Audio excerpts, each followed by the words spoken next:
চাটুকারিতার দিন শেষ করে ফেলতে চাই আমরা। বড় দায়িত্ব নিছেন, অনেক কঠিন চ্যালেঞ্জ আপনাদের সামনে। আপনার কাছে কি মনে হয়, what should be the priorities? এখন আমি মনে করি যে ইমিডিয়েট চ্যালেঞ্জ হচ্ছে যে এই যে আইন শৃঙ্খলা পরিস্থিতি ভেঙে পড়েছে, এটাকে ফিরিয়ে নিয়ে আসা সবচেয়ে প্রথম কাজ আমার মনে হয় সেটা। এবং দ্বিতীয় কাজ হচ্ছে যে যে প্রচলিত রাজনৈতিক চিন্তাধারা থেকে এনাদেরকে বের করা।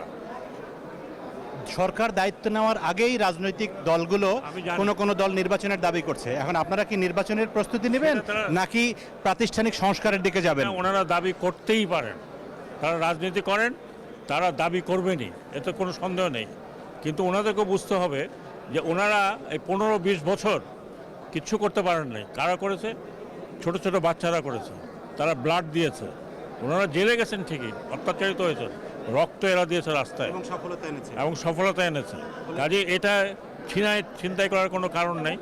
দেশটা যতক্ষণ পর্যন্ত ওই পরিস্থিতিতে না আসে, জনগণ যদি আস্থা না রাখতে পারে পলিটিক্যাল পার্টির উপরে, এবং পলিটিক্যাল পার্টি যদি বিহেভ না করে, আমরা তো দেখলাম একটা এত বড় ঐতিহ্যবাহী পার্টি যার এত ইতিহাস, গ্লোরিফাইড ইতিহাস, কোথায় গেছে পার্টি?